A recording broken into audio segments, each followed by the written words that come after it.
Yo, yo.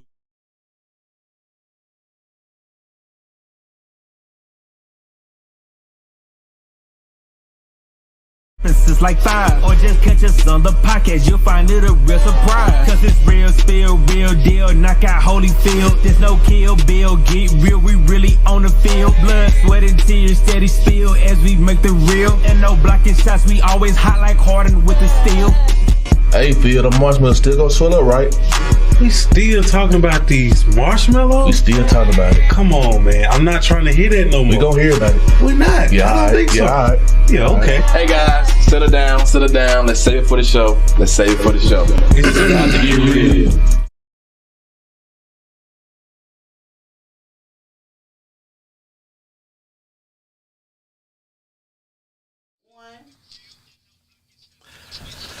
What's going on, everybody? Welcome back to your favorite sports show, Real Spill 601. You have me, your host, Yuan Nichols, and hey, regular three, man. Trio. Yes, sir. The trio, man. The trio. Yes, Got Real Spill Phil to my left. how y'all doing? Larry Legend to my right. Eric and Jordan. Legend. Been 2 weeks. We back, man. Larry Bird. Man, Jordan been, Head. it's been a lot, man. It's been a lot going on, man. And I know we know what everybody want to see. We know what everybody want to talk about. I ain't get that link, fellas. I just sent the link now. I'm sending the link, guys. That's why I be on my mobile device, guys. Real Spill Phil slacking, man. Real Spill Phil. I don't know what he on. Make sure y'all tell your friends, tell everybody, your family members to tune in on the show, man. We trying to get our viewers. I ain't gonna lie, guys. I have to make sure I send these links out because there's some people that want to see what we talking about. That's why I be on my mobile device sending the links out. Right. That is not the only reason you be on your mobile. I do. Device. Right. That is not the reason. And my notes be on there too. You write notes? Send to Melvin too. Come on now. But as you guys know, we got a lot of big topics, so we're gonna go ahead and get right into it.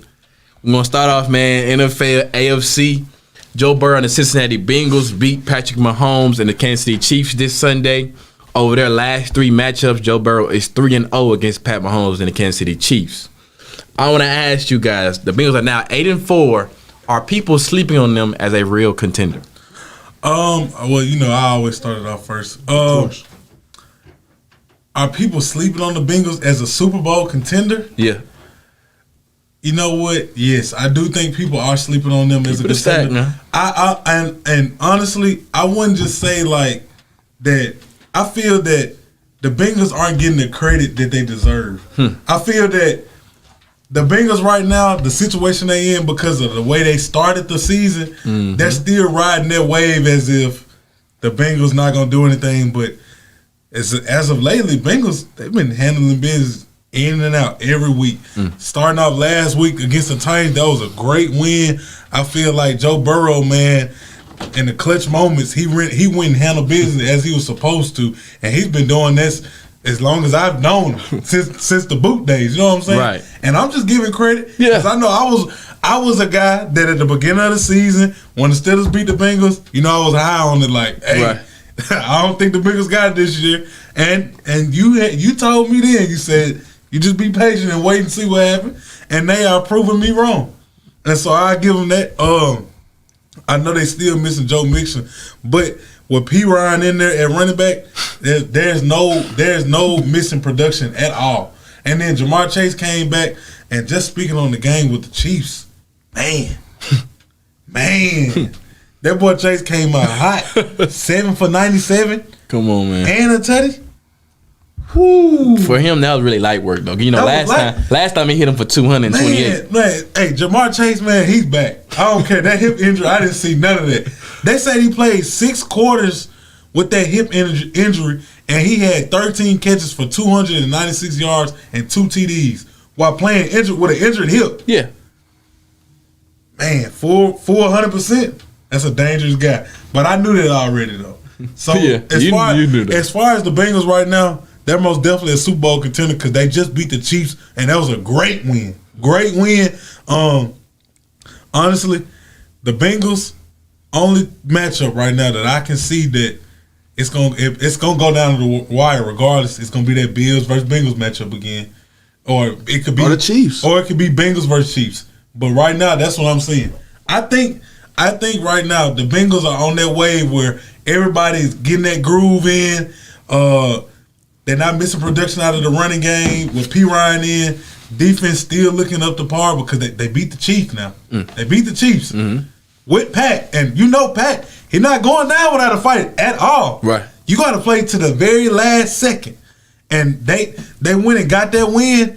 I think that win right there proves to a lot of teams that they're here and they're not going nowhere no time soon. Right. So when it comes playoff time, I think the Bengals are going to make a pretty good run. So the question was, are they a sleeper team? I mean, it's still the AFC is tough. It's some tough teams in the AFC. You can't miss out KC, Buffalo. That's given. Then you got the teams like Miami, Tennessee. They're not a contender. Neither of those Tennessee. 2 teams are contenders. So they went to the championship last year. They didn't finish the job. So me saying they're a sleeper team, nah, because they've been there before, you know. But they have been playing phenomenal football. The last couple of games, they played was grinded out games. The Chiefs, they won by 3 points. They won by 4 points against the Titans, a grinded out game. Then they played a field team and won by 7. They mediocre though, but they won by 7. So they've been dominant, but people still made it close and made a grinded out game. And Joe Burrow is that man. He's that man. I can't knock it against him. He beat Pat Mahomes 3 times, but I can't see him going for a sweep if they play Kansas City in the playoffs this time. I feel like, personally, Pat Mahomes not going to let him sweep him. You know, I don't see it. If it's in Cincinnati or Kansas City. But they're going to be a tough out. Come on now. If you don't put pressure on Joe Burrow, he will torch you. If you do put pressure on him, he gonna torch you. Right. You gotta make him. You gotta make him. And Jeffrey Simmons. You gotta make him unrattled. So he got the offensive line now. So hey, I don't see them going back to the Super Bowl. I can say that right now. But I don't see it. I think they might be a second or third or the conference out. AFC Championship. Yeah, they might be second round out. That's pretty high standards though. I don't see them going back to the Super Bowl. Yeah. But you have to beat the Bengals. If you come over there nonchalant half going, you're not going to beat the Cincinnati Bengals. You can forget that. But I give them props, man. They got to play Deshaun Watson next week. They're going to beat them because Deshaun is rusty. So that game against the Houston. Then they play TB12 at Tampa, and then they play a washed up Patriots. Then they play the Bills. Then they play. I hope Lamar come back in time. A Ravens team to see who's gonna win the division. So, I mean, the playoffs gonna be interesting, man. I can't wait for it to happen. And I ain't gonna lie, I love watching the Bengals play. But I think they ain't gonna finish the job. I think they're gonna get out. They proved me wrong, but hey. I think Joe did that last year, and then he'll continue to do that again this year. As far as for me, I know if you are a faithful fan, you know that I've been riding with the Bengals. I've never wavered, never fed anything. On certain national networks, some people have picked the Bengals not even to make the playoffs anymore after like week 3 or week 4. Mm-hmm. But I knew what was going on, and this just goes to show you the greatness of Joe Burrow and the Bengals. They're stacked. They have basically 2 receiver ones in T. Higgins and Jamar Chase. So it's really kind of hard of, do you play zone or do you man up and give one of these guys man coverage? Because it's almost pick your poison. Either way, they'll kill you. Boyd, he's still a great third option. Then they got Ryan and Mixon. Mixon coming back. Their run game is sound. And you got the man that's orchestrating it all, Joe Burrow. He's been in a situation before where he's had talent around him, but he knows how to use it. Which later on we're going to get into that. But all I'm going to say here is this. The Bengals I've never felt them as like a sleeper team, but what I feel like is I want to focus on the quarterback with Joe. I think he does not get his just deserve. I just don't think he gets the credit that he really truly deserves. You're right. I feel like he's way better than Josh Allen, in my opinion. I know Josh Allen has the numbers and has the arm, but let's be honest though. Joe has already accomplished more than Josh Allen has done in the postseason. Josh Allen is yet to make a Super Bowl. Am I correct? He's a choke. Had Josh Allen made an AFC Championship game? No, he has not. So let's just be honest though. I feel like we kind of gave the Bills the crown as if they won something and they ain't won nothing. And then let's just be honest though. I do still feel like that Pat Mahomes is the best quarterback in the league, but I think right now it is this close. But I know some people are always fixated on the numbers, but what Joe is so well is he's good in situational football. He knows when it comes down to the line, I have no worries when I see that number 9 and that orange jersey, which kind of remind me of a number 9 that used to play for New Orleans. But that's a whole nother story. But what I want to say though is this though. I think Joe Burrow, this game put him in the MVP conversation, I feel like. And in my opinion, for me, he's my front runner without the numbers. You look at it, the other two guys that you may want to put in is Pat Mahomes, who justifiably should be in the MVP race, and then you got Jalen Hurts, who really shouldn't be nowhere near. I don't shouldn't be nowhere in it. But then, but this is my argument. This is my argument where I say there's the difference that Joe should be first. At what point in the season has Jalen Hurts or Patrick Mahomes been bereft of weapons? When have they lost their receiver one or their running back number one? They're healthy. When? Right. They've been healthy and they've been winning games. When have we can justifiably say at the beginning of those first 4 weeks of football, we already know the Eagles have the best O-line in football. We know the Eagles have the best O-line in football. Jalen Hurts doesn't have to work. Best receivers. No, they don't have the best receivers. Who got the best receivers then? The Bengals. T. Higgins. You can make the Bills. T. Higgins and Jay. The Bills got T. Higgins and Jay Chase. Jay Chase. Stephon Diggs and Gabe Davis. Boy, good too. Okay, cool. Anyway, but what I'm saying though is this: the Chiefs' O-line was pretty much sound because they did their fixing the season before, so they already had the chemistry. The Eagles have the best O-line. Joe Burrow had to work through his O-line endeavors through this season, and they're still 8-4, and they're close and to win division and still being a top 3 seed in the AFC, which is not a hard conference, which is a very hard conference, which is way better than NFC. The NFC we know now there's not really any good teams in the NFC, and that's why I still have somebody out of the AFC win it all. But let's be real though, in MVP case wise, we know Jalen Hurts he has never lost one of his receivers throughout this season, or if you want to call Brown the first or Devontae Smith the receiver one. Either one, he hasn't really lost those two guys. Patrick Mahomes, Travis Kelce, he's never really lost Travis Kelce this whole season. Right. And their O-lines have been intact all season long. Name me a quarterback that's doing what he's doing. At the end of the day, the only knock that you can try to put to Joe is try to put him on the ground. And even still, he'll still beat you. He's won it any way you want it. And Lacey tried to mention about grit and grind games, that the last 3 games have been close. That's just how they play. If you look at their Super Bowl run, every game they played was what? Grit and grind. Close. And the crazy thing is, the guy that's talking about grit and grind, that's what his love and favorite phrase. When it's basketball time, he say Memphis love doing grit and grind. And for some odd reason, that's what he hangs his hat on with that. But when we switch it over to something else, it's grit and grind. That's wrong. That's wrong though. But I'm saying though, you just pointed out, and I just want to point out. This show, ladies and gentlemen, I'm calling it out. I'm calling it how I see it. Yeah, and I'm gonna call it how I see it. Now I have no problem with the grind game. You know, I live a grind game. But you pointed it out though, and I'm just letting you know the reason why they do that is that's just how they play. Joe likes getting his hands deep down in dirt and don't get the job done. Unlike some quarterbacks that Lacey falls in love with, like Tua Tagovailoa and Ryan Tannehill. They don't get it done. But I know a guy that I hang my hat on, he's going to get it done. He likes to wash his hands and get them dirty, and he gets it done. Tua's Samoan, but I don't know about Tannehill. I still don't have faith in him. Right. So we seen Tua true colors this week, and we're going to talk about him too. Don't worry. A real one. He's not finna miss this criticism. He going to get this work too. Tua, a real one. At the end of the day, though, I feel like that the Bengals are a Super Bowl contender. I think that the only team that stands in their way is the Kansas City Chiefs. Mm-hmm. I think I know they beat them and they 3-0, and Joe has his number. He has Patrick Mahomes' number. And I know Patrick, he hates that. I know he hates that deep down internally because Pat feels like he's the best player in the league. He might not come out his mouth, but he's like he's the best player. He feels like he's the best quarterback. He's like he's the best player in the league. He feels like he's running it. Yeah, he feels like he run it though. And I'm just gonna piggyback on you for just a second. About you saying that Joe Burrow and Pat Mahomes neck and neck, 1A, 1B, I can most definitely agree with you on that, just off the simply fact that when you compare Joe Burrow and Josh Allen, if we being just in the clutch, they're two different people. Exactly, they're two different people in the clutch. And situational football, when it's coming down to, hey guys, we got to depend on our quarterback to get the win. We can talk about how Josh Allen failed the Bills to beat the Vikings close, and it was a close matchup. They went into overtime. What did he do? He threw a pick. Right.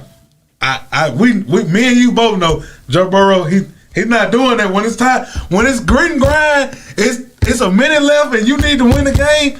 Put the ball in Joe Burrow's hand. I got my faith in number 9. You can put the ball in Joe Burrow's hand, but you can also put the ball in Pat Mahomes' hand too. Yeah, Pat Mahomes clutch. Josh Allen, I don't know.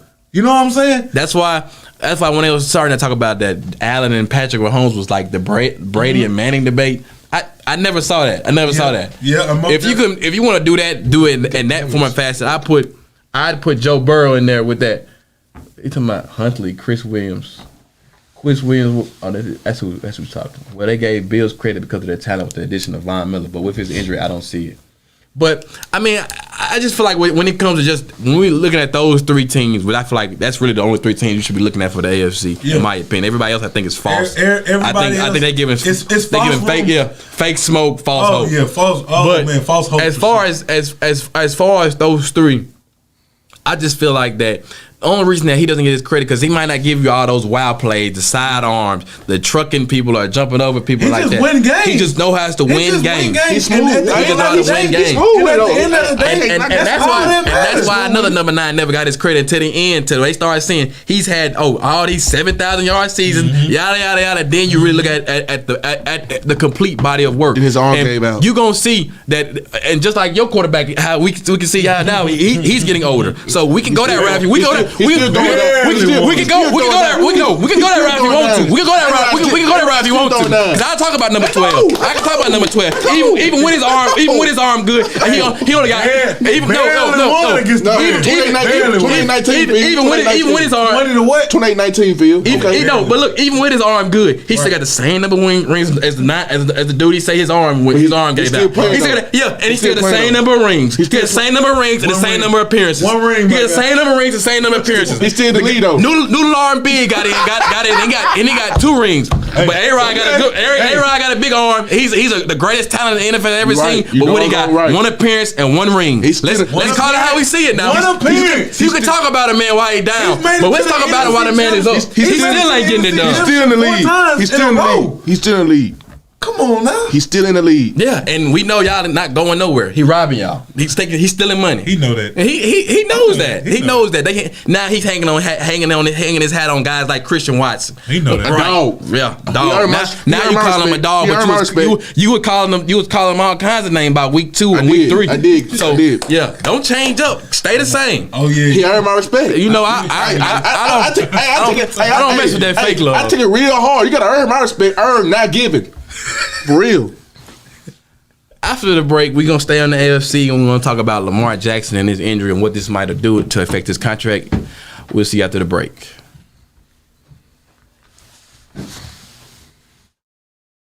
Do you have something to say? Do you want your voice heard? Join the WeBelieve.global lineup. Be the star of your own show. For more info, call 800-492-5186, option number 1, or visit online at WeBelieve.global. Advertise on WeBelieve.global, a brand new digital media platform. Share your brand with our audience on our many global live stream TV broadcasts and over the radio. For more info, visit WeBelieve.global or call 800-492-5186, option 1. Hi, I'm Q Talicia Garrett. I am here to introduce our New South Development and Training Outreach Hour every Tuesday at 2 p.m., giving you information on how to become a part of the programs through USDA and Farm Service Agency. We can be reached at 678-779-9468. We can also be found online at newsouthoutreach.com.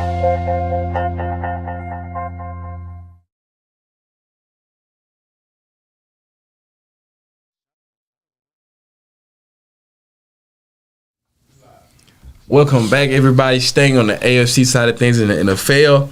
The Baltimore Ravens beat the lowly Denver Broncos this week, barely. Unfortunately, star quarterback Lamar Jackson got injured at the beginning of the game. Lamar Jackson has been in contract talks beginning this season and was hoping to get a long-term deal following this season by betting on himself. I want to ask you guys, does this injury affect Lamar Jackson's chances of reaching a big contract with the Baltimore Ravens? I'm afraid this is my only kryptonite. You know how Superman got a kryptonite? Yeah. This is my only kryptonite about Lamar Jack. That injury, that little injury knocking on the window. And I was like, he walking now, so it's week to week. Mm-hmm. But I really needed him for this pivotal for this week because we got some unfinished business with a guy to not this left but the other left, and I was really hoping my guy would play because y'all know how much I mess with Lamar Jackson. Mm. He one of them guys, Florida water, but man. Man, this not gonna knock anything about his contract. I feel like when he come back, he might not be might not be at 100%. But if it's an 85%, 90% Lamar Jackson, he's still dominant. I think he needs to be back at 100. He don't need to come back at 85. So look, he always get hurt in the season. I know. So remember that now. Remember that. But when he come back in this playoff time, he gonna show why he Lamar Jackson. He gonna earn his money. He earned his money this year. But Huntley from Utah, I have no worries. He can run the offense just as well as Lamar Jackson. So look. Okay. When Lamar Jackson resting and getting his rest, get to rehab and get back ready, Huntley gonna keep it going, keep it smooth, and keep the game running, and hopefully get me a dub this weekend because I much needed this dub. First of all, but the next couple of games they play the Pittsburgh Steelers at Pittsburgh. At the Ketchup Stadium. So it's not the Ketchup Stadium. Aquashire Stadium. I know that's the Ketchup Stadium. You lost there too. Some guys you lost there at the Ketchup Stadium too. We did. Yeah, but we didn't lose in 2010 though. Okay, that don't matter. that was AT&T Stadium. 2 rings. I know. Noodle Arm Ben got 2. How many he got? How many your boy got? But the winning counted. How many your boy got? He got 1, but it counted against your team. So I'm really happy. It counted 3 or 4 against your team every year. That's cool. So they play the Steelers. They play Deshaun Watson, Russia Deshaun Watson, and they play the Falcons that let me down this past weekend. Falcons, you let me down. It was more Steelers fans in Atlanta than the Falcons. That's because we come deep, regardless of where it's at. Cool. Trust and believe. Then the last 2 games is against another Steelers team, and then the Bengals. So hopefully, Jesus, I ain't gonna lie, it's looking realistic for the Ravens. You hoping that y'all sweep them, man? I'm gonna let you know right now. We sweep the Ravens. Put us in the wild card. That's all we need. That's all I want. They'll get us in the door, baby. Just get. But anyway, I think Lamar Jackson. I do. Lamar Jackson with an 84 record. I think he earned his money. Still, he threw for 17 touchdowns and 7 interceptions. He got 2,242 yards. It ain't the best now, but it can get you there. It can get you some money. Somebody say stop the cap. Baltimore needs to get the running game going. They don't have a running game. Kenny Drake, we put on a Kenny Drake. Come on, now he ain't been nothing since Alabama. So, and then Dobbins, he hurt. He can't stay healthy. They got to get a running back. So, hey, all I say is pay Lamar Jackson. When he come back, he going to show you what it is in the playoff. Simple as that. Even though he got 1 playoff win, he still going to show you what it is. You can't count out the Ravens because the defense still the Ravens. Okay. So first off, I just want to go on air, national television, make sure the camera looking at me. Lacey is delusional when it comes to Lamar Jackson and the Ravens as a whole. I think what we're about to see right now is the same thing that we might have seen last year when Lamar got hurt, then they went on this losing streak, and it just was a lot going on last year. And he was still in his contract then. But now that he opted not to sign the extension, right? Mm-hmm. This is last year. Right. He's been getting some real grimy wins, I feel like. You know what I'm saying? Some wins that he was supposed to get, he lost, like the blowout that they did against the Dolphins, then let them come back, couldn't finish the job there. Then you getting some close win games that could have went either way. Then now you get hurt. Yeah, the Jets game, and then now you get hurt. If anything, that's bringing him down. He's not going to get that paycheck that he really want because now he got hurt last year. Mm-hmm. He got hurt again this year. So that's back-to-back years. No, he got hurt the year before that too. He did, yeah. So now that's three straight years. That's 3 straight years. Let's call it how we see it now. He didn't miss the playoffs though. Let's call it how we see it. But he didn't miss a playoff game. Let's call it how we see it. That's okay. Oh, I got you. Cool. That's 3 straight years that he got injured. So now, as a coach, a GM, if I'm looking at Lamar, I know right now he's injury prone. Damage He good. still was able to play the playoff game. He damaged good. About, Phil? When it gets to the end of the season in playoffs, I got to worry about can Lamar stay healthy to give me some wins in the playoffs? Because like you just said, he only has 1 playoff win. Okay. So he's still a dance. He's still able to play the dance. All that matters. Guess what? When you took a girl to the dance, you still gonna be able to dress it. But if you don't win, you wasting your money. Hey. Hey, and if you don't win, you waste all that money. Yeah, you go like that. All that money. There's 2 different guys. There's 2 different guys now. Yeah, Eric Nichols. Look, man, if you don't win, it ain't worth it. You tell a couple shit, never tell a lie, man. And guess what? Hey, win. You can spend all that money and still don't win. Yeah, if you don't win, it ain't worth it. So, I'm here to win, guys. Like Young just said, if I'm the GM right now, I don't know if I want to give you top dollar to give me the same thing you gave me the last 3 years. I'm just going to be honest, because if you look at past track records for previous QBs, paying that top dollar, and they still ain't giving you that result, man, you got to be insane to pay that. You know what I'm saying? You got to be insane. But you know, but hold on. But you know, Ravens, they go to the Super Bowl, and when they go to the Super Bowl, they win. They win. So, okay, hold on, Tom. When they do make that run, what you doing? You trying to relive the past, and they don't got none of the past. When they won the Super Bowl, the first Super Bowl. No, when they won the first Super Bowl, they won because of the defense. They shut the New York Giants out. Okay, cool. Second Super Bowl, guess what they won with? They won because of the defense. It's 49ers. No, Ray and Reed back there. Okay. They couldn't do nothing. Flacco had an okay game. He had that one deep ball that really got his yard. One deep ball. But I'm gonna be honest. But when the Ravens make a run and they go to the Super Bowl, they win. Time out. You really think the Ravens can make a run and go to the Super Bowl? Let's just be real. I'm not counting them as my favorite in the AFC. Okay, time out. But do you think they can make it at least past the first round? I don't see out of the first round. I'm gonna be honest with you. What we seeing from the Raiders right now? False hope. I saw the writing on the wall at the beginning of the season when they lost to the Dolphins off a blowout. I saw it then. Dolphins for real. No, they not. Okay. That's the thing. No, the Dolphins are not for real. We gonna talk about that next. My God. I got something for you. Okay. I got something for you. You know I do. Okay. But what the Ravens are doing right now, they just trying to stay afloat. Honestly. And the only reason that they got a good record is because they won early. And we being honest, because I just don't. You win early? The Ravens, they always look like this. But then at the end of the day, they show you what they about. And I'm used to seeing that. You know what I'm saying? It might look good, but it might not be good for you. You know what I'm saying? Y'all said some hidden gems, huh? Hey man, look, I know a little something now. But I think you got some more to add on to that. Yeah, so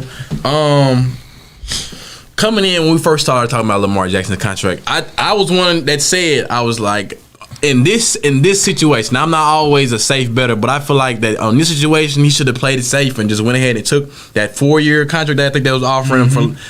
What he wanted was to break the market. $100 million. And see, sometimes we can't be like that. Sometimes we gotta be patient. We gotta be patient. I know what he wanted. I know he wanted to get that big deal, but.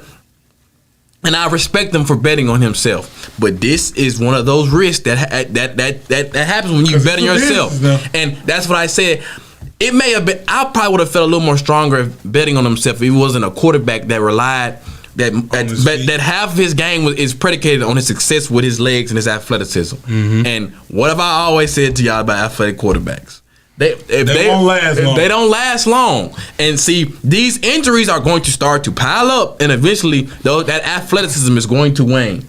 I know this injury is not as big, it's not as major, but that is just a foresight of what is more to come. And see, the media they like Lamar Jackson too. They still kind of into the mix because I was one of the people back way back when Lamar won his MVP. I wasn't really surprised with the highlights and the oohs and ahs, and I really didn't like him as the MVP that year.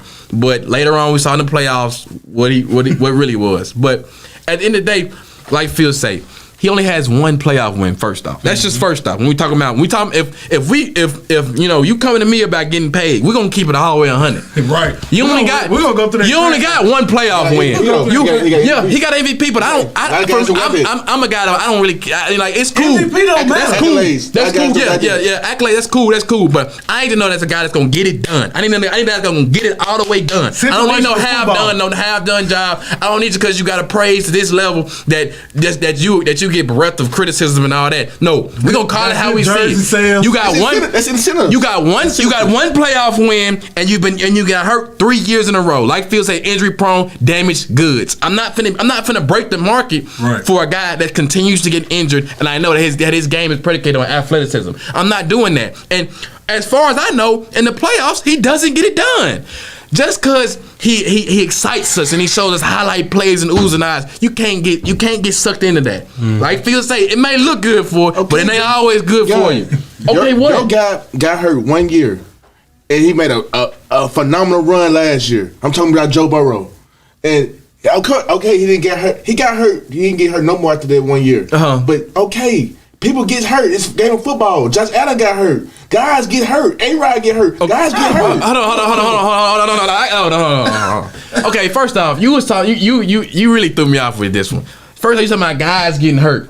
We talking about a guy that, and he's not like that either. But we talking about a guy that Lamar Jackson has been hurt 3 straight years in a row.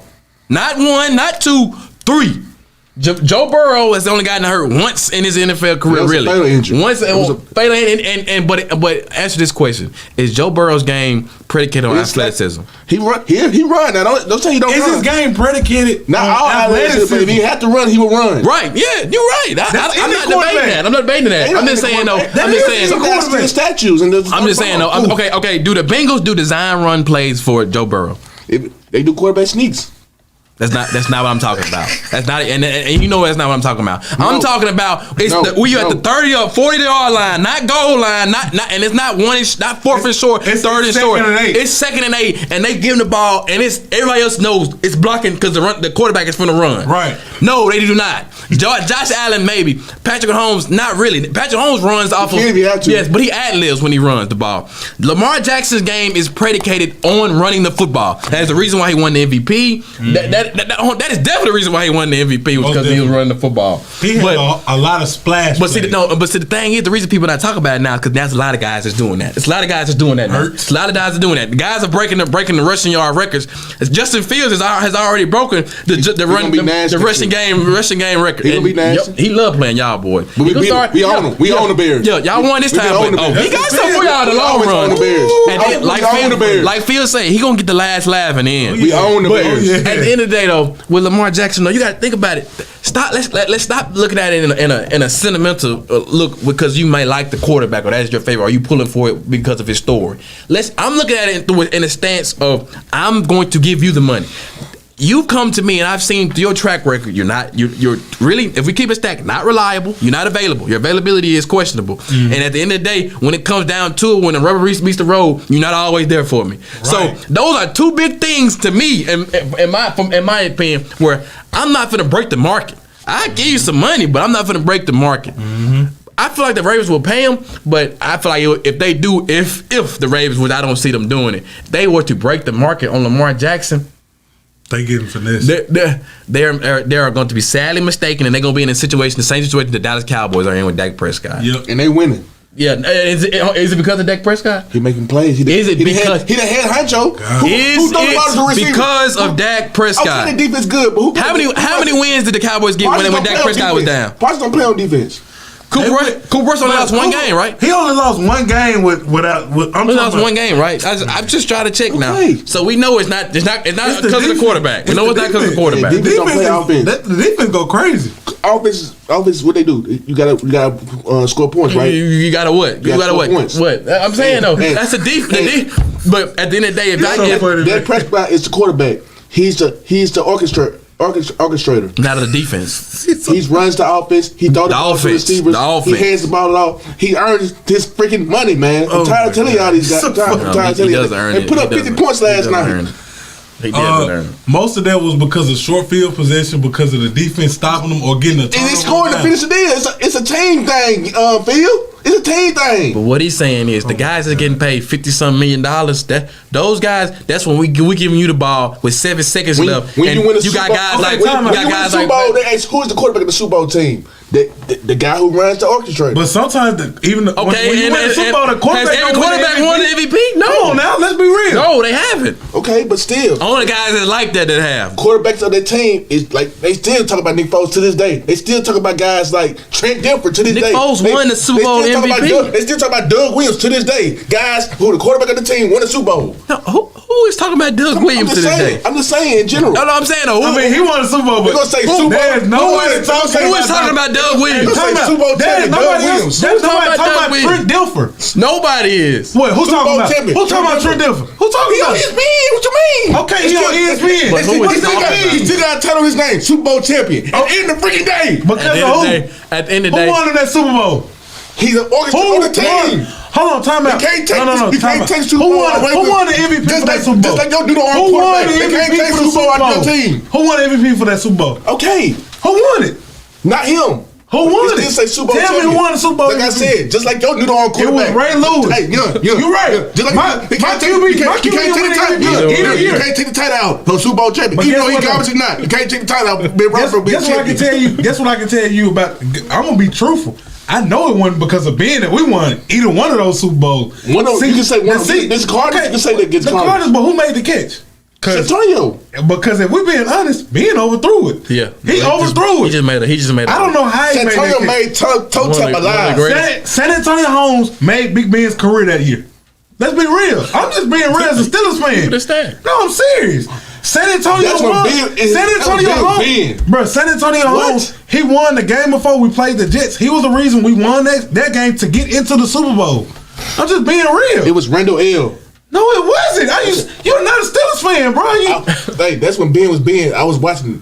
No, you was not. Ben, come on now. That's when Ben was Ben. No noodle on. It was get guys open and make big plays. Come on. You trying to tell me about my team. I'm just telling you that. No, you trying to tell me about my team. I'm telling you about that championship run. But I ain't gonna lie though. Hold on. I ain't gonna lie though.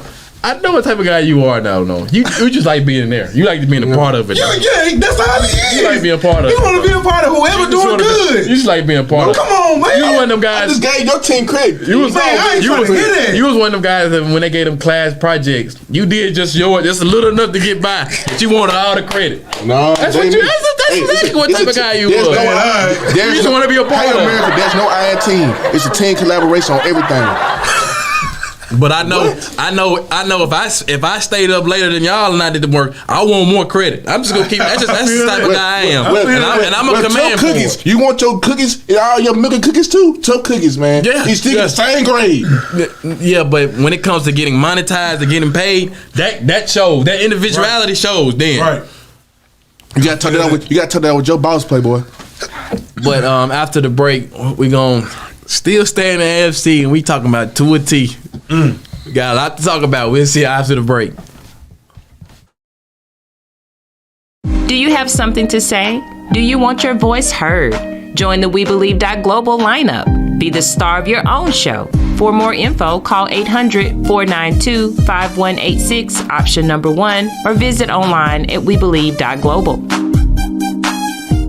Advertise on WeBelieve.global, a brand new digital media platform. Share your brand with our audience on our mini global live stream TV broadcast and over the radio. For more info, visit WeBelieve.global or call 800-492-5186, option 1. Hi, I'm Q Talicia Garrett. I am here to introduce our New South Development and Training Outreach Hour every Tuesday at 2 p.m., giving you information on how to become a part of the programs through USDA and Farm Service Agency. We can be reached at 678-779-9468. We can also be found online at newsouthoutreach.com.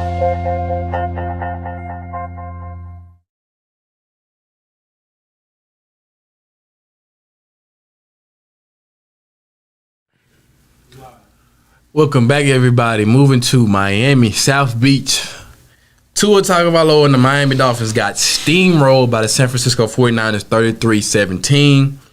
I want to ask you guys, let's go just get straight to it. With this blowout loss, was Tua the main reason that the 49ers steamrolled the Dolphins? Yes, he was. And I'm about to get right into it.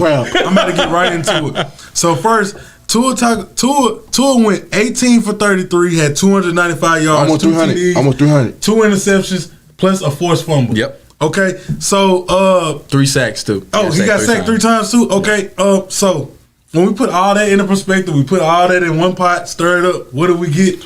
We get a blowout loss. It still is a ball game. It still is a ball game for you. No, it wasn't. Against one of the best defense in the league. It wasn't a ball game because they got blew out 33-17. How was it a ball game? 2 touchdowns, bro. How was it a ball game? Could Tua brought them back? Could Tua have brought them back and win the game? It was too late. It was never. When it was 26-17, he threw it. The Dolphins couldn't stop him. And let's just be real. They couldn't stop him, and the defense was on him. Heavy. So, as far as Tua, yes, it was his fault. Because it seemed like he can only get the ball to one guy. And that's Tyreek Hill. We all know Tyreek Hill going to get his. But let's talk about the other guys on his team that he's surrounded by. You know, the guys that they added on to give him some value and help him out. Right. So, Jalen Waddle, what did he have? He had 1 catch for 9 yards on 5 targets. That's his second. That's his number 2 now. Yeah. Mike Gesicki. He had 0 catches, only 1 target. Didn't even see the ball. So that right there, from your 2 other power sources to help you score and get points, didn't get a thing from them because they're not getting the ball. Maybe it could have been incompletion or him not being accurate. Who knows? You know what I'm saying? I'm not gonna get into all that because I know I got some other guys that want to talk about that too. So talk about it. The floor is yours. Oh, I know, but look, you calm down. Your time coming. Your time coming because you don't have too much to say anyway. But hey, watch. Okay, cool. This proves my point that I've said time and time again about Tua Tagovailoa. When he plays against a real defense or a real team, and it's time to actually show up and let's see what you about. What does he do? What you mean? What did he do, Bill? What do you mean? He couldn't win the game. It was 26-17, and you just said it. What did he do? He threw a pick. So when it comes down to it, and you need a win or you need a touchdown, Tua can't do it against a real team, and I've been calling that all year. I've been calling it all year. Did he beat the Bills? Did he beat the Ravens? Real teams, huh? Real teams, huh? Real teams. That was hurt when they beat the Bills. Hey, they were missing that whole defense. Jordan Poyer or they had neither. They had neither one of their safeties. They had two second-year guys at safety. You said your last statement was against real teams. I said real teams and real defenses. What happened? I said real defense. The Bills they were injured when they played them. Miss me with that. What you mean? Miss you with that? Miss what you mean? Miss me with that. Name one real team when they fully healthy that they beat. I just named you 2. Name one team that they beat fully healthy. I just named you 2. Name one team when they fully healthy that the Dolphins beat. Hey, they play the Chargers this week and they got to play. You still not answering my question. I named you too early. I named you too early, Phil. Okay, I proved my point once again. No, you did not prove so name me one team. Name me one team. I said the Bills and the Ravens. That's 2 playoff teams. I just told you. I said name me one team fully healthy that could actually do something that the Dolphins beat. I named you 2. The Dolphins came back on the Ravens.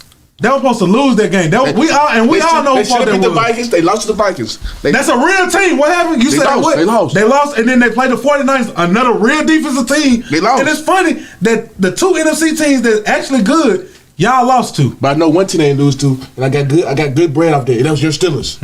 You call your team. No. You sure you want to do that? I advise you to be quiet. Hold on, I'll tell you. I advise you to be quiet. You call your Steelers a real team? You call them a real team or not? You doggone right I do. I always call us a real team. Well, they beat your real team, supposedly knockout team. Tua didn't play.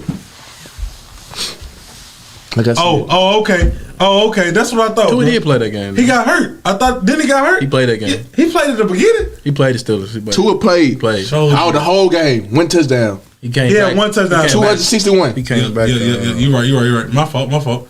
But I'm gonna pass the floor to you. The question was about the Dolphins. Yeah. I mean, they lost. They played a good team. You can't knock the San Francisco 49ers.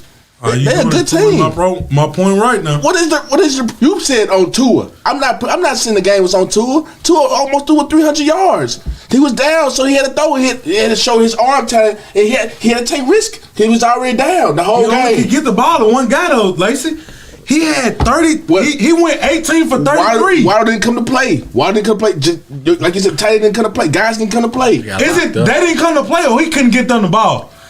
How come he didn't get the ball and he threw it 295 yards? He had 15 incompletions. Okay. Come on, talk to me. He threw 2 interceptions and 2 touchdowns. That's not a good game. It was down the whole game. That's not a good game. It was down the whole game. 3 sacks, pass rush. It was just a bad loss. I can't knock it. It was a team effort. A bad loss. It was a bad loss. I'm not putting it on Tua. It was a bad L. They went to Southern California and they left Southern California with a loss. Simple as that. They got their butts whooped. They bent over for the 49ers and they lost. Can't knock it out. They got just go on next week and play the Chargers Sunday Night Football, and they're going to be men. They got to play the Bills. Be men, because people call that game a fluke. So they got to show guys like y'all two how they really supposed to do the Bills. I can tell you right now, the Bills ain't going to mess around with them Dolphins this time. Okay, cool. Cool. You ain't got nothing to say? What this showed me was, I will say this though. Tua is probably maybe a competent starter in the NFL. I give him that. At one point, I thought he was borderline. Against Green Bay? I thought he was borderline backup, maybe out the league. I'm just gonna be honest. I thought Tua was borderline backup, maybe out the league. But he has somebody that believes in him, so I thought he's a competent quarterback. But what this game showed me was just what I thought about Tua. Tua is what you call too little, too small. Right. And that was the 49ers proved. They showed him that he's too little. They threw him around like a rag doll. And you see, when you pop him in his mouth, he don't talk too much. Right. I'm glad you called it out now. He's fragile. So now, Tua Tagovailoa, the big question this season was: is he really a franchise quarterback? Yes. And see, I think that we make a mistake being a starter and a franchise quarterback. I think those are two different things. And I think we've kind of mixed those two as the years have gone by. For me, as a franchise quarterback, I feel like even when you play defenses such as the 49ers, you can still get your work in and do your work. Mm-hmm. Aaron Rodgers in his prime, when he stopped good defenses, he still got that work in, right? Of course. Okay. I know I seen Drew get that work, but it don't matter what the defenses was. So, at the end of the day, when you really a franchise... I'm glad you didn't mention another guy that ain't with Nudo on. When you're a franchise guy, you get a job done regardless of how good that defense is. And Tua didn't get it done. His only good throw was to Tyreek Hill, who was wide open. That was the guy. That was his best throw of the night, ladies and gentlemen, was to a guy that was wide open. And that's what a lot of his throws to Tyreek Hill are, because Tyreek Hill is wide open. That's just call it how we see it, ladies and gentlemen. Right. When he get open, he's fast. Right. But we yet to really see Tua just really get it done. With Jalen Waddle, the offensive coordinator seen, okay, he's not gonna be able to get those throws in. Mm-hmm. We can't keep trying Jalen Waddle. We gotta find somebody that can get as much separation as possible, because Tua is not that type of quarterback. He's not giving us those type of throws like say the Josh Allen throw Thursday night Football. He's not doing that type of throws. Oh yeah, right. You know what I'm talking about, right? With Stephon Diggs close to end, he's not throwing that type of throw. He's not doing that at all. And at the end of the day, like Phil say, when you throw 2 picks and you give out a forced fumble, you lead and you are the head of the snake, and you gave out 3 turnovers, that's called blowout in the NFL. You play a competent team, that's a blowout. 3 turnovers will get you blowed out. That's and on you. Nobody else can blame that. And just like Phil say, I agree with him. They got no real wins. Thank you. Let's call it how we see it. So when the season started, they played the lowly Patriots. They came back on the Ravens, which we've seen now. The Ravens are known to blow leads. Mm-hmm. That was not something. Blew a lead like 3 times. That was not an outlier. That was a trend. The Buffalo Bills were not healthy, and Josh Allen looked up at the end. But that's not nothing new either. Oh, that's not no outlier. That is a trend. They played when they played the Bengals, they was really on the way to get beat anyway. Tua didn't play. No, he got hurt mid game, and he wasn't playing. He wasn't playing too hot either. He was losing. They weren't playing too well. They weren't playing too well. Then, and when he gets hurt, they proceed to lose to the Jets and lose to the Vikings. He comes back. He beats Teddy Bridgewater now. Yeah. Okay. But they come back and they beat. In my opinion, I'm sorry, but the lowly Steelers. It's okay. They beat the lowly Lions, the lowly Bears, and the lowly Browns and the Texans. Then they play a real team in the 49ers. What they do? Get popped in the mouth and get blowed out. Name me a real win. There's no real wins. Most of their wins are teams that are under 500. And the other teams that they have beaten that are over 500, they are on choke city every time when it's a close game. The Chargers are not a bona fide team. They are 6-6. They are missing their starting right tackle, and we know that their O-line is atrocious. I'm not trying to hear that. The Chargers to me are not a legit team, and I'm not that high on Justin Herbert like everybody else. And then they play my team on Christmas. Your team's not legit either, though. Y'all are under 500 too. We will beat them, though. We will beat them. Okay, but that's a knock on Tua then. Honestly, that's a pick me game. I don't know who. That is a pick me game. That's a knock on Tua then too. If they lose to the Packers, we're going for the wild all I'm saying is we're gonna win this. What you seeing in these losses by the Dolphins is what you're gonna see in the playoffs. When you really can put that little man into a cage and box him in and start throwing around like a rag doll, he gonna get quiet and go into that corner and get in fetal position because he's not ready for that smoke. And he can't handle it. I'm being honest. Some people just can't handle it. Some people just not. A lot of people ain't them guys. A lot of people not them guys. Hey, pressing on bust pipes with Tua, man. I'm trying to tell y'all that. Y'all trying to say pressure bust pipes. That's what y'all basically saying. No. I mean, if we gonna go there, if we really gonna go there, when pressure don't bust pipes, I seen Tua the pipe bust when they played LSU back when he was in college. What he just said, I'm ignoring that. I'm not. You should know already. I'm not even gonna go that way. And if pressure didn't bust pipes, his rookie season, he wouldn't be going back and forth, getting benched and getting back on and then getting benched again by Ryan Fitzpatrick. Put the reliever in. Yeah, not no reliever. He getting benched because he's sticking it up. Somebody getting a reliever in football. Hey, has Aaron Rodgers ever needed a reliever? No, that's the first time I saw. Has Drew Brees ever needed a reliever? Has Ben even needed a reliever? Has Tom Brady ever needed a reliever? That method worked when I was with Brian Flores did. That method was working. But what I'm saying though is, if you're a franchise quarterback, they ran two quarterbacks. I'm saying, name me one franchise quarterback. No, name me one franchise quarterback that's had a reliever. I've been saying. Outside them getting hurt. Answer the question. He answered it right there.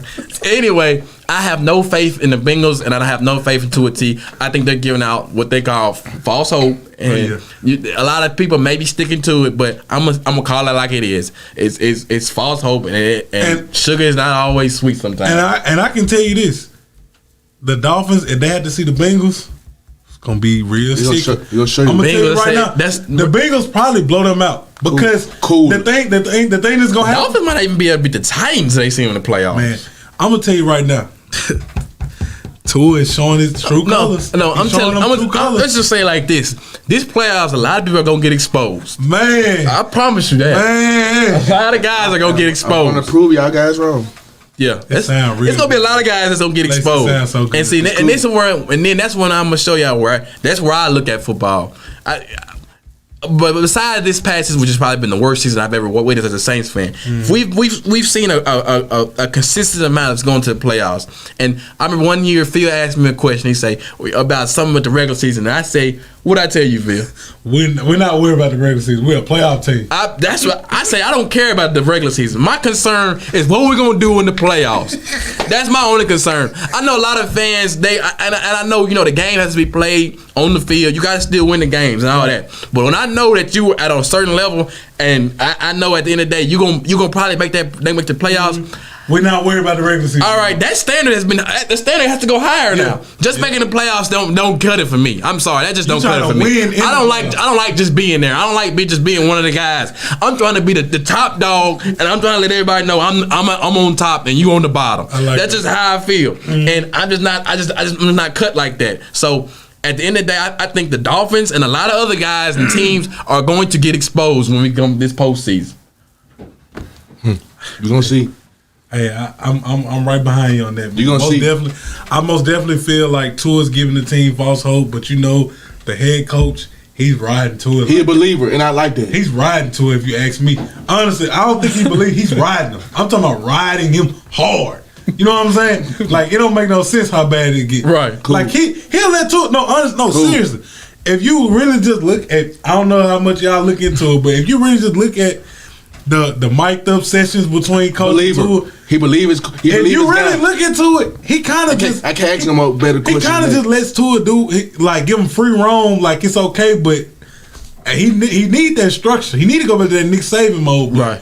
It's okay though. It's the most I seen. It's the most I seen Tua talk and be active. I like that. He don't know how to be free. He needs structure. He done had that his whole life. You think I'm joking though? But at the end maybe of the he needs some freedom. That's what that South Beach do to you now. You know what that Miami Vice do to you. We'll just have to see later down the line. I ain't gonna say too much.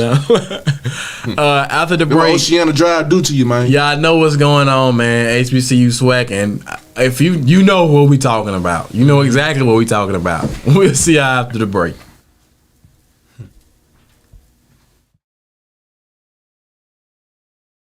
SGECOVIDsolutions.com is paving the way forward for a safer city government, delivering cutting-edge biosecurity and biosafety protocols developed internationally by top virologists and scientists using an all-natural cleaning solution, killing COVID-19 on contact like no other product on the international market. For more information, please call 1-800-281-9080 or visit us online at SGECOVIDsolutions.com. Let SGECOVIDsolutions.com provide innovative rapid facilities testing and world-class state-of-the-art biorisk safety protocols for all of your coronavirus needs. Call 1-800-281-9080 or visit us online at SGECOVIDsolutions.com.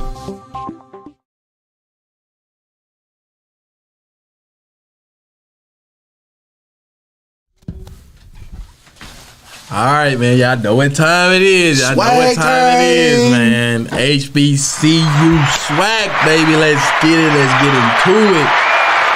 Y'all know the big news, and we're going to go ahead and talk about it. The Jackson State Tigers completed their dominant run by winning the SWAC championship this past Saturday. Unfortunately, star head coach Deon Sanders also announced immense rumors that he will be leaving the program and going to Colorado to head coach. Colorado was also 1-11 this past year. Moving forward, we will see what Deon be able to change that culture as well. But I want to ask you guys, what are your thoughts? Well, you know, I take this HBCU topic very, very, very, very strong, man. It's very, very strong.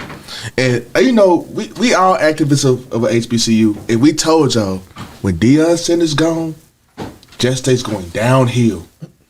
We thought it was going to be a 4-year plan. You know, he finished 3. I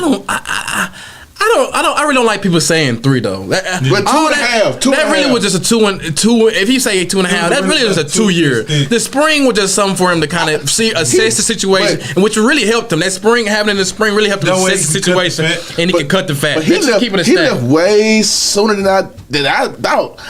Me personally, I thought he was going. It was either SEC or ACC job or nothing. He going to the West Coast to a Pac-12 team, which UCLA and USC is leaving next year. Not after this, they got one more full year, and then they leave to go to the Big 10 or Big 12.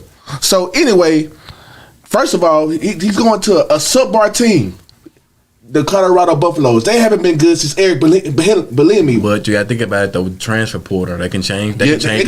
With the transfer portal, now you can change your whole roster. He get the guys. He's going to get the guys. And they make a run, and with his hype and what he do. A social media platform, he can get them in the playoffs because next year they're going to a 12 playoff seeds. So if he can get to that 12, he can get Colorado to the 12 seed or to the playoffs. That's impressive. We got one more year to that. They go do it's in 20. They starting in 2020. Next year. They starting next year. Oh, yeah. But anyway, now the way he left Jackson, Mississippi, don't sit right with me, guys. Don't sit right with me. He pulled a LeBron on me. He pulled a LeBron. I'm gonna keep it above. And say what you mean by that when you say he pulled a LeBron. Yeah, we all know what LeBron did at Jackson. He up and left. And the kids just won the SWAC championship. He didn't have time to celebrate. He let Shador plant the seed on the 50-yard line, and they bounced.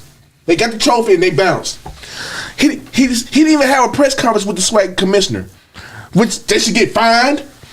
Come on, swag commissioner, hold them accountable. They got the bread, fine them. But he had a private meeting and telling them guys, "Hey, I'm gone. You need to go." Was it really private though? He recorded it to post. Well, of course he gonna record. Deon Jr. don't miss nothing. Deon Jr. don't miss nothing. Oh, he should be on MTV. I'm gonna leave it alone. Oh my God. I'm gonna leave it alone. But hey, no more WLBT going to Colorado. They got their own team. He better be up. They gonna say you better be on staff, or you can't be with that iPhone 12 recording. They gonna cut that out real quick. You see, they got them wearing Nike now. They cutting all that. They keeping it on the hush, but they put it on black and white. Yeah. So he had to sign off on it. And trust me and believe, he ain't getting the same freedom, the same JTs in Colorado. I'm keeping it in that stack with you. If not, they gonna take it to Aspen with it. But hey, I don't like how I'm calling it how I see it on this topic because these Jet State fans are like Cowboy fans. I'm calling it like it is. What they gonna do now when the head honcho gone? Rely on TC? Trust me. AD Robinson. If you pick TC as your head coach, as if Robinson's still there. If he's gone too. Trust and believe, he's gone too. I think he's trying to get out of here too. I think he's trying to get out of here. He's running with the momentum. He got to take the momentum now. He got to take it while on top now. If he picks TC Taylor, these teams is going to torch the Jet State Tigers, and they're going to be just like how they was in 2017. Oh no, next year a lot of teams are going to be looking for some revenge. I ain't going to lie to you. I know how. When Deon saved them this year, they not going to save it. They're going to try to put 60 on their head. FAMU is first target number one is going to try to put 60 on their head. Trust and believe, FAMU. There's a couple teams that's coming. Hey, Alabama State. Eddie Robinson said you ain't swagging. He showed us you not swag with how you publicizing. He called it. You got one more game left, and you over here riding Colorado coattail. These guys still got to practice, get rid of the celebration pole. The MEAC ain't for the show, no sympathy. We gonna keep it a buck. North Carolina State ain't for the show, no sympathy. They already was pissed off when they lost to Grambling that year against Kincaid and boys. Right. They come to try to win, and all these guys in the transfer reporter. Keep in mind, when you put your name in the transfer reporter, you can't play in the celebration bowl. So no Travis. No Shador, no Shiloh, he's there. Cam, all the guys, you gotta rely on the bench. And you might well just say Shador's already in the transport if they go in and announce it like that, huh? Shador gone. Shador gone. But I really want to see how he gonna be in the Pac-12. Mm-hmm. I really want to see if he's like that. Hey, that's what I've been waiting. Trust and believe. Deon, Coach Prime been putting all his money. But the Pac-12 isn't just full of defense. There ain't no defense. It's not no defense. But I want to see what he gonna do against. He picked the right conference. Right, he picked the right conference to make him shine. But I want to see what he gonna do against SEC. Do Bo Nix got one more year? Bo Nix probably gone. That don't mean nothing. What he was gonna do? Show why he Bo Nix. Come on, but look, that's old. But look, if he can do it against SEC, I want to see what we gonna do against USC Trojans. We know powerhouse, been a power. I want to see what he can do against Oregon. There's actually a lot of good coaches. I want to see him against. I want to see what he's gonna do against Oregon State, against one of them Arizona teams, against Washington. Hey, Utah good. Yeah, no, it's a lot of good coaches. You can't sleep on in there. Even though Pac-12. If you can't sleep on it, but hey, I don't like how you did Jackson like that, man. But hey, it was a business move. You gotta respect it, man. But you can't do it to my city, man. I should have been riding this momentum, riding the waves you did, and you just gonna say up and bounce, and you trying to be wishy-washy. We all knew you was gone. Ron J said on Kixie, we knew you was gone. But just be real, keep it a bug. Ain't nothing never been a secret with Deon. Everything on social media. When they hit the news, we knew you was gone. Yeah. Come on now, be real. You can't be hush when you Deon Coach Primetime Sanders. Excuse me? But I want to see a Jackson State now gonna be barbecue and mildew. We're gonna see who fake or not. Cause if they real, they still be trying to pack the bed out. Don't do this because of Prime. We all know. That's how Jackson State fans are. We all know that's the real reason. They gonna be back. Nobody gonna be at the stadium. Only for big games. Be real and come out and show it. They saying, "Oh, we been like this before Coach Prime." They're lying. They they been lying. They ain't been like this is comedy. The only thing I hated, that I didn't like on social media, they were talking about we was good before Deon, we're gonna be good after. Y'all wasn't good last. That was not good. The last time it was good. Everybody know that. The last time y'all was really good was Rick Comedy. I ain't gonna lie, that's the only thing that really got me though. They kept saying we was good. They showed their hand on it. No in the hell y'all wasn't good before Deon. Let's not sugarcoat it. They ain't been good since Rick Comedy. Let's not sugarcoat it. Come on now. Now, the one thing I will say that Lacey said is these Jack State fans, they just like Cowboy fans. Real delusional, man. Real delusional. So, they were delusional about the news, though. They better get Ray. They better get Ray Lewis. They better get Ray Lewis. Stop saying that, man. They better get Ray Lewis. Most definitely when the news came out about Deon leaving, y'all, it was a couple people real delusional talking about he not going nowhere. This, that, and the third. Even guys that were close to him. Trying to snap out. Don't want to go to sleep at angry. But as you can see, it happened, and we all knew it happened. I feel that us three, we most definitely knew that Deon was going to leave. I didn't expect him to leave right after the SWAC championship game. If he was going to leave this year, he should have waited till the MEAC. But now that I'm looking back at it, the reason that he probably left right after the SWAC championship game is because of that transfer portal. Yeah. He can't wait because he got to go and get over there to Colorado so he can start setting everything up how he wants. Then he told them guys, hey, I got my Louis luggage packs. I got guys coming. So y'all better get that transfer portal. He telling them get the transfer portal. No, what he said was he told them to get the transfer portal. He telling Just State guys, y'all ain't that good. Don't get in that portal. Like, come on, what kind of stuff is that? You recruiting to come to Just State so they ain't good to go to FBS schools? Come on, man, it's wishy-washy. He can't take everybody. That's called selling a dream. And look, I know some guys that can do that real good, but I ain't gonna talk about all that. Now, as far as Deon, I mean, at the end of the day, it's a business, man. And if we being honest, Jackson needs to be grateful for what he has done for us the last 2 years. I'm grateful. I love what they did. The last 2 years. I was a Jackson State fan for one game. Homecoming, y'all showed me a great time. Never forget that. I will never forget that. You know what I'm saying? Never forget that. Those times right there, I can't never forget. But as a whole, me and from Jackson, he's upped our value some for the last 2 years. But how long is that gonna last? It might last 6 months. They gotta get a big name. They gotta get Ray Lewis. I don't see it lasting any longer if they don't get another coach that can bring that same type of hype and value. Ray Lewis. Stop saying Ray Lewis. You want to coach HBCU, Yuan? You want to coach at HBCU? Yes, but why do you want him to go to Jackson State though? You were just talking about you wanted to go to Alcorn. I do want to go to Alcorn. Which one in the hell is it? Which one is it? I really want to go. Like you just said earlier, he just in the moment, man. Right? That's what I'm saying. Hey, y'all know I ride with Alcorn. I would love him to go to Alcorn, but unfortunately, we're not going to do it. We're not going to do it. Because unfortunately, we got to ride out with Coach McNair one more year. Yeah. I'm keeping the book. We're going to have to ride out with him one more year. If I was the booster, I'm sorry, Coach Fred, you got to go. But I don't care if Prime gone. You got to go too. Now, the whole thing with how he left, it's most definitely, it caused some problems just about the way he said it. I feel like that probably was the best way he could have said it, though, honestly. What else could he have done? What you mean? Well, as far as him saying that the players shouldn't transfer into the transfer portal, I don't think he shouldn't have said that. He shouldn't have said because that's bringing some of those guys' self-esteem down. And he not even here to coach. He not even here to coach these guys right now, man. That's bringing some of those guys' self-esteem down because the only reason they came is because of you.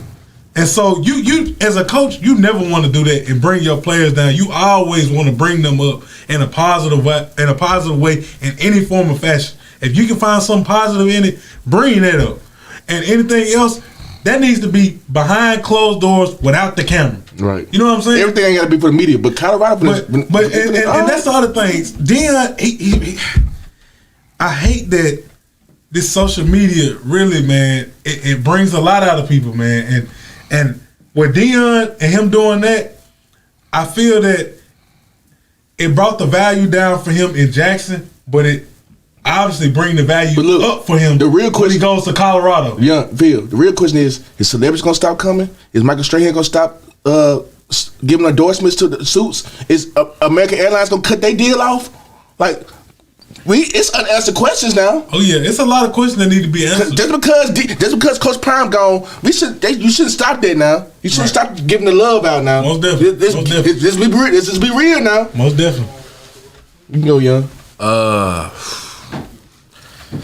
I got a lot to say on this, though. But first off, before I even get into it, I want to congratulate Jackson State for winning the SWAC championship. I feel like that has been very overshadowed with all these news. Congratulations to those guys, man. You put a lot of blood, tears, and sweat into that, and that's a phenomenal achievement to go undefeated and to win the SWAC championship. Got one more though. Don't forget about what you did, what happened last year.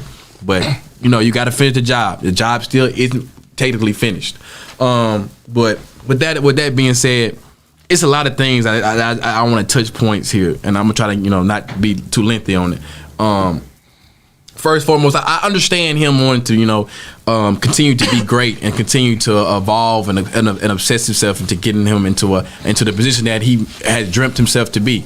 We may not know which one that is, whether that is to be at the height of collegiate coaching or even to a possible NFL job. We don't know, but eventually we'll probably see that, because it seems like he somewhat knows how he's doing it. May not carry it out the best way, but he knows how to handle his business.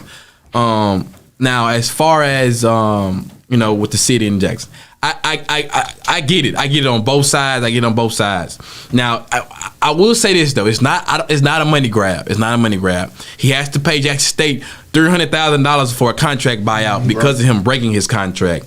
So, and he also gave $150,000 of his own contract when he first signed it for them to help pay for the facilities. So I'm not saying that this is a money grab. I'm not on that type of time. I'm not even saying that. I'm not even going to go to the point where they saying that he's selling for the white man. I'm not even going in that route with it. What I just feel like is it's a certain, for me, I have to handle things where I just don't like bad business, and I call it out. Like, I just don't like bad business. The way that this whole thing went about was bad business. Yes, I understand that the transfer portal was today, that you need to go ahead and get down to Colorado so you can throw certain recruits like that. The linebacker from Oregon that just got your transfer portal. I feel like he most likely will be going to Colorado in the coming days. But what I really want to touch points on is this though. I didn't like the way he talked to players at the end of Jackson State players. I really kind of like the way he talked to Colorado too, though. He basically told them boys, y'all really ain't like that. He dressed it up, but what he said was, nah, y'all sorry, I'm getting y'all out of here and I'm bringing my guys in. Best believe what y'all thought this is a wrap. I'm here, y'all out. But I mean, I get some people like to keep it black and white like that, but I don't know. I just feel like when you're on a certain level of media attention, I just feel like it's certain ways that things should be handled. But I mean, that right there is neither here and there. My problem is with the higher names that are just all on defending him. The Shannon Sharp, Ryan Clark, Charlamagne the God. I've seen all the excerpts. I've seen y'all, defending him and putting your different metaphors. But what I want to say is this though. Yes, Shannon Sharp put this analogy about, did you stay in the hood? Did you get out the hood? I feel like that's a completely different preset, because you got to think about it in this form. Deon, he came into Jackson State. Being from the city, I know what it meant to us. Jackson State is a low income city that is very high on crime. What the symbolism I feel like to me, that the connection that he made with his people with Deon, was that he gave us a certain sense of hope that the city was on its way to turn itself around and to being something Colorado, no crime, to being something beautiful and uplifting. Yes, we got a lot of things. We got a lot of baggage, a lot of scars, and a lot of things that still need work. But I feel like when he came to Jackson State, he gave us a sense of hope that the city was changing. When Jackson State is winning like that, we saw the whole city, the demeanor, even crime, things were slowly getting better. More attention was being brought to Jackson State. A lot of new stars were actually able to come down and see what our city has to offer. You can talk about our city and pitch down on our city and do whatever you want, but at the end of the day, this is our city. And I just feel like at the end of the day, the route that he chose was he sold as if he was a car salesman that this was going to be a long-term project. Not only just for Jackson State though. the way that he sold this was that he was going to start putting HBCUs in the spotlight. And at the end of the day, I don't think he did that. Yes, Shannon Sharp and Ryan Clark and those guys said what he did was put a blueprint out for those people. But I don't think they understand. Like they know their friend, Shannon call him time. How you know that's your friend? You know that there's only one time. There's only one guy that's like that. There's only one guy that brings that type of persona, or where he walks in the room and you know that's him. That's when he's walking in the room. You can feel his essence walking into the room. Not a lot of guys are like that. It don't matter who we find as a regular guy for the job is not going to have that same type of mystique and aura around him like Deon Sanders does. That is not going to help Jackson State. Eventually, the money the revenue they gained from those TV deals, the recruits that they got from Deon Sanders, after a year or so, that's going to be gone, and it's going to be back to same old Jackson State. Cadillac took his Cadillac back. The Eddie Robinson is good. Eddie Georges and Hugh Jacksons, they're good. We're glad that they're here, but they still don't bring that spotlight like Deon Sanders did. We're on ESPN, FS1, getting put national televised games and national type of recognition.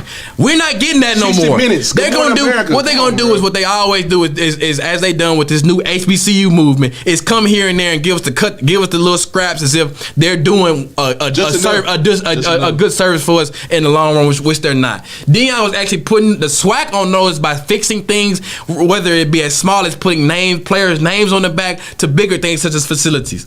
I just don't think that with Deon gone, somebody else can really fill those shoes unless it's somebody that has to be an incredible person to put on there. And at the end of the day, you don't sell that. You don't sell as if you were going to. And let's just be honest though.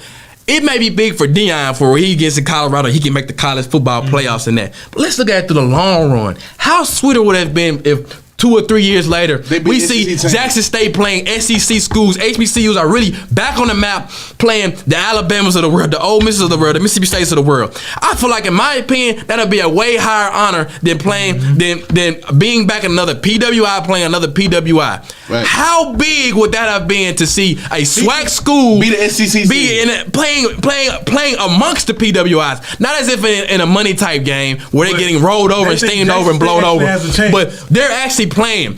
Jackson State is actually are eventually being in the college rankings, being ranked, and maybe more so one day being able to get into the college football playoffs and competing for a national title. That's way how bigger. in the hell big would that have been if we had that type of exposure to the HBCU? Not only for Jackson State, but for the whole HBCU SWAC organization. I'm be real. When Deon did this, he kind of ended the HBCU movement. I hate to say it. And what really pissed me off is that these guys with money in their pocket, just because we know Shannon Sharp, we know your story where you came out from the slums. We know that. We know where a lot of you guys came from and you had to get out. And I understand that. But Deon came in and made man. Why every time somebody comes and brings something good to our city, it's just for a little stint and they want to step over us so they can get over to the next thing. That's how it looked and that's how I perceive it to people. Stop looking at it through the way of your personal way. Look at it for the people, man. Look at it for the people. Yeah, this what it was. They gave this man everything. They showed him support and let him really do whatever in the heck that he wanted to do. Yes. Let's just keep it all the way a stack. They got on their hands and knees and did whatever he asked to do. Yes, sometimes we might have had the money to do it or certain things maybe got into the way, but most of the time, as far as I've seen it, they got the shit held. They got it done. And at the end of the day, I just really feel like that at the end of the day, through all of this, once this stuff clears out, everything gonna go back to normal. Everything, HBCUs gonna be HBCUs, PWIs are gonna be PWIs. Can we get somebody to come to the city and really put their heart into it? That's already made. In my opinion, I feel like it's gonna be a lot harder for somebody from the city that still isn't established as they are as a person like Deon like that to come into the city to do it. It's gonna be a lot harder to get into that certain level. He had us on track. Just because he left a blueprint, you can leave a Maserati in the car. In your driveway, but everybody don't know how to drive that thing. Right. Everybody know how to drive it. Everybody can't drive it. You put the wrong person in there, they're gonna crash that thing and it's gonna crash and burn. Because at first, he couldn't even get a job for the PWI school because they said you have no experience. So what he had to do? Go to an HBCU first, and then once he did. He didn't do it the first year. He wanted to do it last year, but he didn't want to do it because he felt like, that's a slap in the face. Look, this year, 2-year trial, they came back. More teams started coming. He's $5 million. I'm going. Bye. And now he riding that coattail. It's day 4. He posted like a storm. I get where I get where it's coming from with this. They said he wanted the Auburn job, and Auburn didn't get to him, and they feel like his credentials weren't high enough. And so I think what ultimately led him going to Colorado was because he felt like he needed to get more notoriety to get him to that place where the other big PWI schools, the SEC schools, will look at him as a real life coaching candidate to coach for their particular programs. But at the end of the day, though, I just, in my opinion, bump with the outside noise and how they perceive you. I feel like if you were to really put your heart and soul into not only Jackson State but with the HBCUs as he was going, it may not have gotten there. Maybe he was looking forward to get it faster than later. I don't know whatever that may be. Maybe he felt like his mortality wouldn't be able to last as long. $15 million.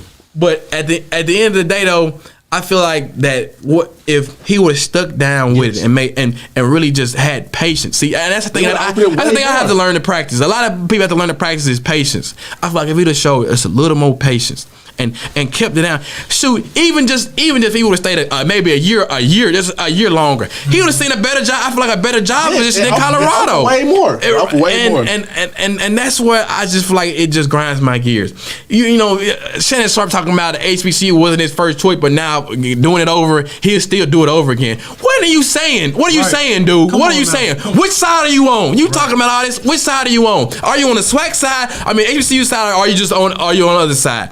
At the end of the day, how big would it have been, Shannon Sharp, if you got Savannah State playing in the college football playoffs? How big would that have been to any HBCU? Stephen A. Smith, with the, I can't even think of his school name right now. Winston-Salem State. How big would those have been if they get those national attention? How big would that have been? We don't see that every day. But and to my second point though is to Jackson State fans. Don't go missing. And I'm not even trying to be talking noise because I'm from all corners. I am currently attending Jackson State as a graduate student. But don't go away. Don't let the hype and then y'all draw down. The next thing y'all need to do is support girls basketball team. They have something that can do that can be great. And they can blow y'all And up. what they need is support. As like y'all pack those stadiums out for Deon. Pack it out for her. Pack the gym she out. decided to stay when she could have picked another offer and decided to go somewhere else. Pack that stadium out every game. And when they go to NCAA, and when they make, because I know they're going to make the NCAA tournament, wherever it is, I don't care wherever it's at, travel like you travel for Deon. Yeah, I gotta make that support the home team too. Don't just support an outsider that came in. She stayed. She decided to stay when she could have left and went ahead and got something more promising. Or she's staying and because she wants to put her heart and soul into this program and build it up to where she feel like it needs to be. Maybe later on she might take a bigger job, but right now she decided to stay 10 toes down with her city. And I feel like we need to show her that type of support that we gave Deon. Not giving them those average crowds at those home games that I've seen last year. Pack it out for the girls game. Boys, I said, hold on. I got questions on Mo. He just got a big win, though. We're gonna get on. We close to talking about that. We getting there though. We getting there with the basketball season. Yeah, Mo. But all I'm saying though is show her that same support. She's special. Let's be honest. Oh yeah, she's special. She's got Jack State already in a different light as well. So show her that same support. But I mean, as far as that go though, I do feel like overall though that Deon, the way that it was handled, not the choice, but the way that it was handled was bad business, and I can't get with it. Mm-hmm. I most definitely agree with you, man. Yeah, I can't get jiggy with that either, man. Like like you said, he left too soon, bro. All the publicity was on us, all the shine, just to believe. Now, Coach Robinson, AD Robinson got to make a big decision because this next move, everybody waiting this next move. And like I said, TC ain't gonna get it. Nah, I don't think TC gonna get it. Be honest, I love TC. TC a good coach. He ain't gonna get it. Yeah, he a good coach, but I don't see him getting to where they not going 11-0 again. I guarantee that. I guarantee. And wait till they all go Jackson State game. Oh man, I can't wait. Robinson has to get a big. And is at their crib too. I feel like Robinson has to get another big name, man. He has to keep the momentum going. If not, every time, but let's and that's why we got to differentiate though. Just because you always get a big name, that don't always solidify it now. That does not mean that. Ask Grambling. Right, because Hugh Jackson, Hugh Jackson, but I think next year they might be rolling though. I think they might be rolling next year though. Because you gotta think about it. Deon had that extra half year. Yeah. This was Hugh's first year. Yeah. I criticize you, and justly so though. I'm still on him though. It's questions, but I kind of feel like they might be a little more favorable. I'm not giving them the same hype I gave him this year though. Yeah. I done learned my lesson. We ain't gonna run with that like that. I done learned my lesson messing with Huey. I'm not doing it like that. Because I literally thought Gremlin was gonna do it, but they oh my god, they fooled me. Fools gold. Yeah, fools gold. What is who gonna do? How long he's gonna be a Gremlin? But yeah, it's unfortunate that this is. I thought this is kind of a stat on to the school, but I think to the whole HBCU culture. But we gotta unite together and keep this thing rolling. Bump those big names. They for me, I feel like Justin Filey or ultimately, sometimes I feel like their judgment is misclouded because of the positions that they are in and the success that they have sustained over a long period of time, which is great. But I think we gotta always remember where we really came from. Now let's never forget that. Now I know that if they hear it, they'll be like they've never forgotten or what they've done. But look at it in a bigger light though. Look at it in a bigger light. That's just my opinion. But yeah, how we do Jackson, they may forgive, but they don't forget. Right, yeah. That's Jackson, Mississippi for you. You know how we do it, man. We here every Monday with it. We trying to keep it every Monday with it. Next Monday we'll be right back and Celebration Bowl, man. Hope we'll have a lot to talk about. That's another thing. You gonna talk last you got embarrassed on national television, man. That's a whole other topic. They look like Sweat might be in another L. But that's it, guys. That's the show. We'll see you guys next week. We out of here. Sir. It's like 5, or just catch us on the podcast. You'll find it a real surprise. Cause it's real spill, real deal. Knock out Holyfield. There's no kill bill. Get real, we really on the field. Blood, sweat, and tears steady spill as we make the real. And no blocking shots. We always hot like Harden with the steel. Hey, Phil, the marshmallows still gonna swell up, right? We still talking about these marshmallows? We still talking about it. Come on, man. I'm not trying to hear that no more. We gonna hear about it. We're not. Yeah, I don't think so. Yeah, all right. Yeah, okay. Hey guys, settle down. Let's save it for the show.